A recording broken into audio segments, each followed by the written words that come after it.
Hey guys, how's it going? This morning I want to start off talking about this area that you just saw being planted up. So walking underneath the arbor, which our Guernsey cream clematis are just going for it, kind of a side note, we've got this little triangle shaped area that I haven't decided what I want to do with, and that's why I decided to go with annuals this year, because one, we've got all of these geraniums to plant that we started from seed, and I still have so many more in the greenhouse, so I'm just going to be popping them everywhere. It's so fun to have color like that just ready to go in the greenhouse that we started ourselves. So those are the Maverick Apple Blossom, which are just the most delicate of pink, and I just think they're so pretty. Ugh. Toward the back though, I put the Angelonia Super Blue, which will be a nice kind of, it's like it's not a deep purple like the Super Tunia Royal Velvet, but it's, I don't know, it's like a medium purple. So to have purple back here and then purple in the front, I think it's just going to be a really pretty look. Those will get between 30 and 40 inches tall. Now I do think that they're going to stay on the smaller side of things because you can see all of the stuff going on around it. Sun comes up over here, and this is what it looks like in the morning. It's pretty shaded. Toward the middle part of the day, this section is sunny, but this is still sort of tucked in. It's not until like middle of the afternoon that they'll start getting sun, and maybe it's enough of the intense sun to get them up, you know, at that 40-inch side of things. But I think they're going to stay closer to 30, or maybe that's just what I'm hoping for. I think that's what they're going to do here though. And then our middle layer are the geraniums, and then Super Tunia Royal Velvet, which is not a super aggressive grower.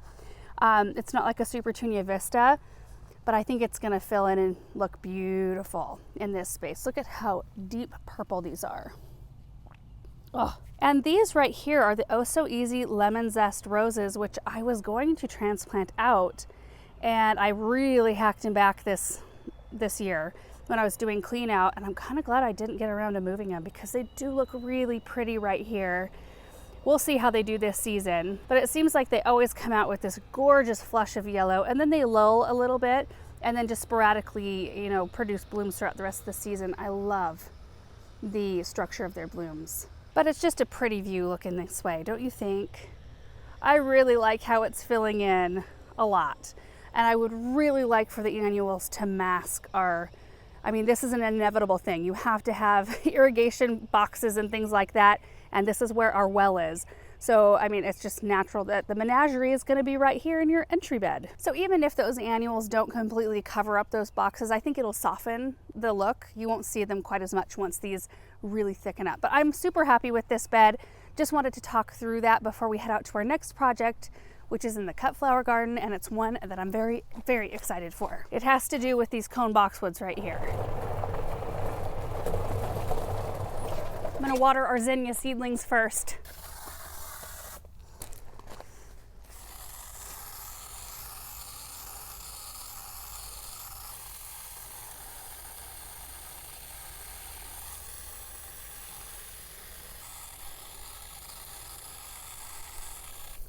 One of these days I'll get the drip set up to these raised beds.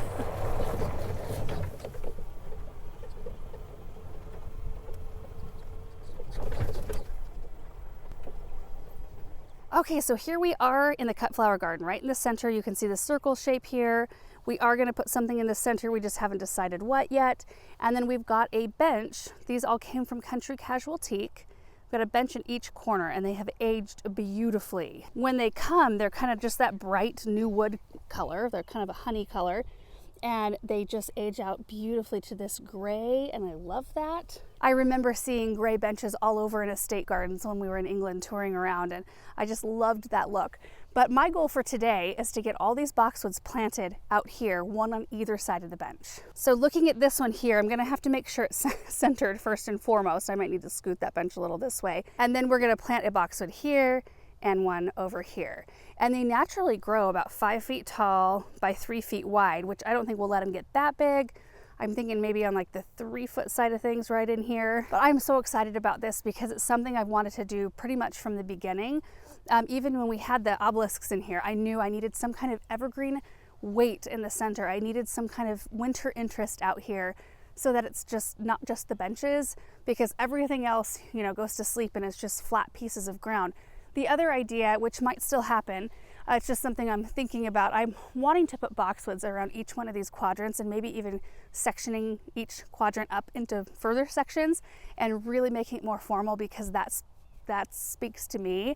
That's the kind of garden I like, especially because, you know, everything out here in the loop is very willy-nilly, free form, very abundant, very little structure. So to have that right here, one, for just the tidiness and the cohesion it brings to our garden space, because we have a lot of formality toward the house, but it will bring a tremendous amount of winter interest, which this space lacks big time. These boxwoods will help though. So what zone are these? These are a zone 5, yep, 5x3, exposure part shade. Well, they're not gonna get part shade out here. We have boxwood cones throughout the rest of our garden. There's some that are just randomly in flower beds. There's some up in the Persephone garden, you know, around that statue.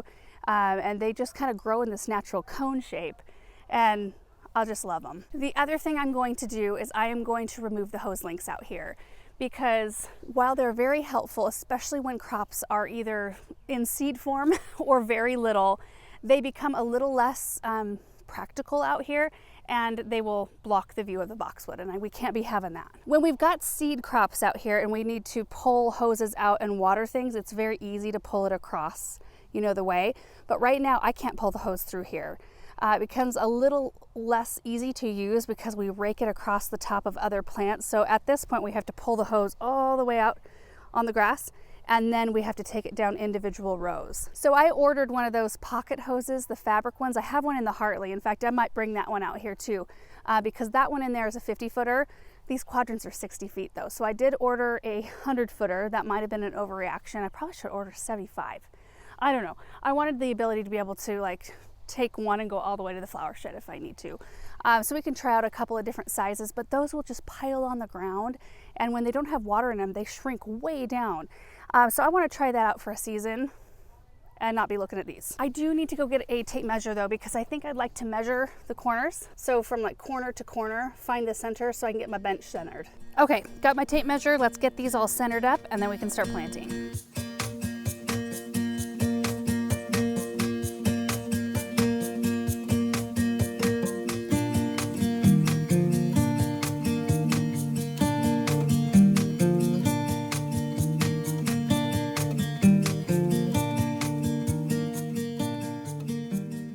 You guys, this is gonna look so good. First of all, having the hose link on is quite nice. So we'll just have that little hose pooled on the ground, which is not like, you know, 100% ideal, but I think it's better than having a big shroud up above the ground in this case. And we've got hose links everywhere up above the ground. I mean, there's one, I don't know if you can see it in the distance back over there, and they're so dang useful that I don't mind it in most cases, but I think in this case it'll be nice to not have them here. And these boxwoods are just perfect. So I've got everything pretty much centered. It's probably within an inch.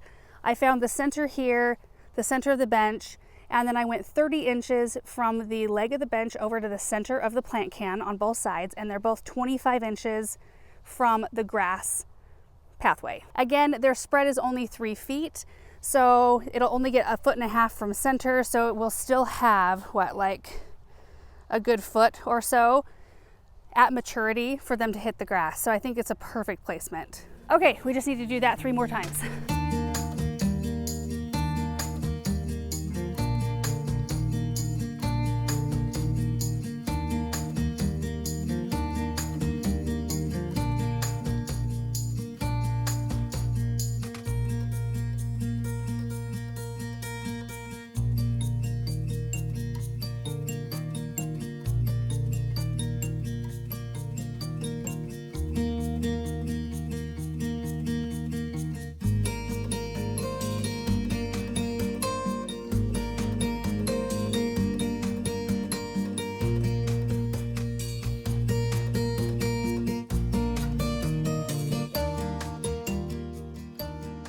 All right, they have all been placed, measured.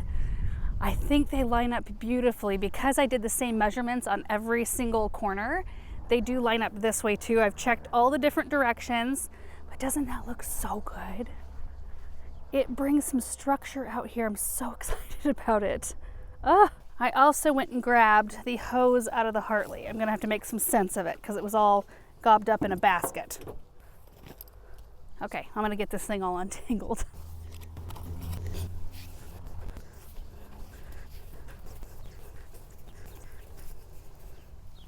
Oh yeah, that looks a lot better. And I'm gonna have to use it here in a minute. After I get them all planted, I'll have to water them all in, so we'll get to try it out. Now we just need to plant them.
All done, and oh my word, I love it. I love the structure that these add. When I was planting, I did make sure to use my tape measure again to verify that I was 30 inches away right at the middle of the plant and 25 inches away on the edge of the root ball from the grass, so that every one of these, even though they're slightly different shape right now, they're at least planted exactly the same distance from the bench and the grass. They'll just need a chance to grow a little bit, and then we can shape them up. They're pretty close to the same size and shape. There's minor differences.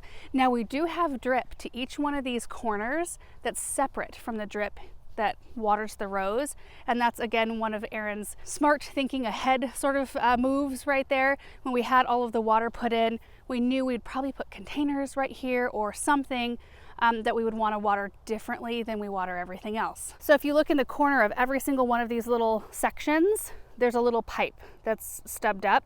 So we'll just adapt that to drip. We can run drip to each one of these boxwoods in every single quadrant, and they will run all together as the same, on the same zone. And if it was me, I would end up out here probably watering them by hand every single day, because I never think to do something like that. So I'm so thankful for his foresight in these sorts of situations. Okay, successful project. I'm super happy with this. Oh my goodness. There is one more thing I want to do today. Now these boxwoods I ordered from Bountiful Farms. We just showed you a recent load that came where we ordered a bunch of arborvitaes, boxwoods, and they sent as a gift a flower topiary. It's an arborvitae topiary that I'd like to put in a pot with some flowers beneath it. So that is something that we are going to do today. We got to go pick out a container, but I'll show you the topiary. There it is. Look at it. It's kind of like the butterfly topiaries that we put in at my parents' house, but in the shape of a flower. We do need to go unload all the soil. You might have noticed I used a shovel rather than an auger, and I try to do that in areas where Paul and Bethany have already mulched, because using a shovel and just taking my time tends to be less messy than using an auger. So, and because there was only 8 of them, it didn't take too long. Let's go find a pot.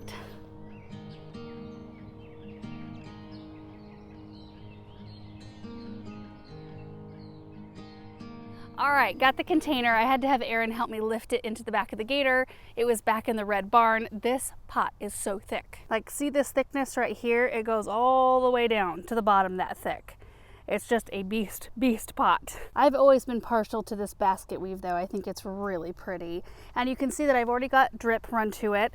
It's coming out the bottom, so I'm just gonna have to find where the nearest drip line is, which I am sure it is not very far, and then I will pop it in. And then it's got the 1/4 inch brown drip tubing with holes every 6 inches on the top. And this is the spot where I decided to tuck it in, just because I don't have a lot going on in terms of color yet in this area. I've got some really pretty color to tuck in around the topiary, but now that I'm standing here, I wonder if this is a bad spot because the texture of this gin fizz juniper, which is a beautiful tree, is the same texture and color as the arborvitae. Oh, man, I didn't even think about that. Maybe there's a spot nearby that I can just roll the pot to. Paul helped me get it down out of the gator. Before I get too hasty, let me just pop the topiary down in here and see what it looks like.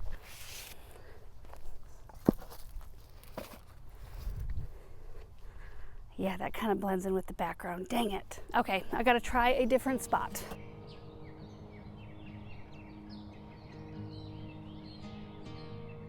Okay, so we just shifted it to the other side of the arbor, and I think because it doesn't have a backdrop where it is going to go, I think this will show up. Oh yeah, so much better. See that? Because even if you're gonna look at it from this angle, it contrasts the blue spruce. That's perfect. Now we do have the El Nino Catalpa right behind it, which blooms pink, which means that alters my annual choice. I was going to do the honey Supertunia with the Superbina, which one is this, Cobalt, I think? Yeah. Now I might just do the Safari Dusk James Britannia with the Superbina, so it stays cool. I don't know though, that's a really pretty blend.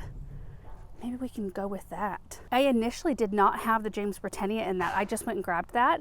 Adding that pink tone in kind of tones the honey down a little bit. I don't know, we might try it. All right guys, I'm gonna get all of this done, planted, and then we'll take a look.